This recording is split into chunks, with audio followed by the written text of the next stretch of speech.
Once this happens, there's going to be, it's a terrifying state, right? Then you have the Romanovs, right? You have where people who were middle class, now there's just impoverished people and those with wealth. Where I'm from in Jamaica, this is arguably the state that we're getting to, right? And if there isn't a middle class, if there isn't a mass of people who have a means to support themselves, and all that there is are extremely rich people and extremely poor people, you can recognize that this state of affairs is going to be completely dominated by violence, right? This is what Gasset is talking about with respect to the masses having the capacity and the ability to do great evil, right? Once we get to that state, and even before we get to that state, once the masses are reaching,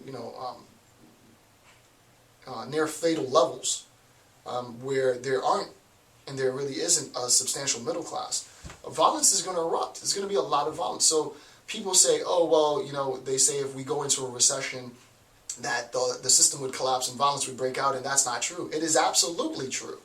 Economic viability of a superpower is essential in governing the population. When the population loses hope that we can't make any more money, that we can't secure our health, that we can't secure the education of our children, people are going to start killing each other because there's nothing to live for.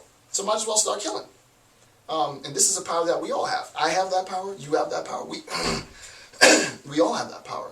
And it's important that the legislative bodies frame that and restrict that ability that we have. All right. And then the last thing that I want to discuss on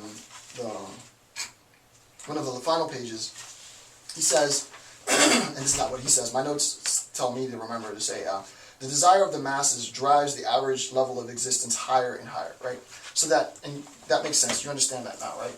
That with respect to the sort of demarcation between the aristocracy, the masses, and the minority, right? With respect to this demarcation, it's our desire that drives us, right? Drives us to suppress or to attempt to glorify, right? To assimilate.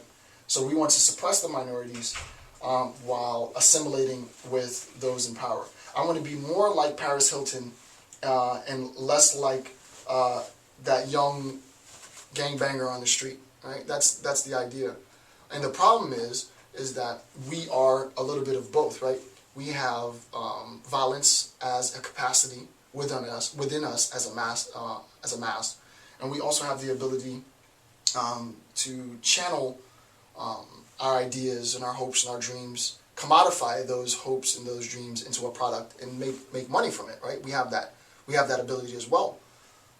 However, none of that is going to be possible without this fourth party, which is government, controlling this whole structure, right? It's the government's, and it's an incredible, you can pay me to do that job, but it's the government's responsibility to keep all of these parties in check, because if left to their own means, the masses will destroy the minority, right? They just will. They want to be like the minority. They want to emulate the fashion and the trends and the culture of the minority, but they don't want to give the minority any credit for it, so the masses use violence to suppress and supplant the minority. Simultaneously, the masses are in this perpetual fixed gaze at the aristocracy, and in a sense don't get anything done because there's such a gap between the aristocracy and the masses. So what ends up happening is the masses sort of stagnate. What we need to recognize is that there are going to be members of the masses that will transition into the aristocracy, and that's not a bad thing. There are going to be members of the masses that will want to emulate the minority, and that's not a bad thing.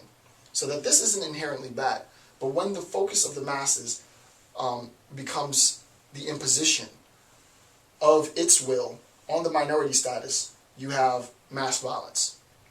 When the imposition of the masses is to emulate the aristocracy, you have recession, right? Because everybody wants to buy big mansions, and the fact is you can't afford a McMansion, right? You can't afford it.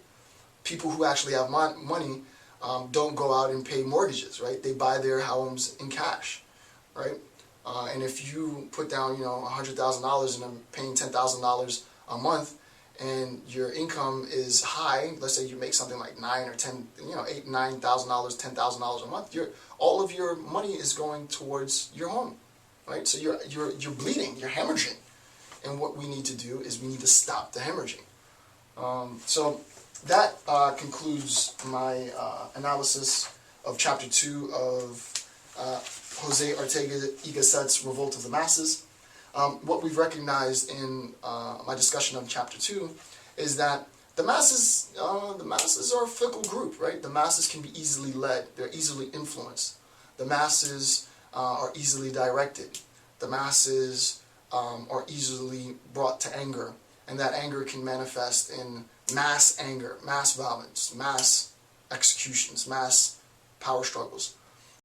And what we need to do is find a proper balance to where a very small portion of the population is able to achieve that wealth, and it's okay for a portion of the population to emulate minorities, right? It's not bad that some people want to gain wealth, and it's not bad that some people want to emulate the trends and fashions of the minorities. It's a privilege that we have.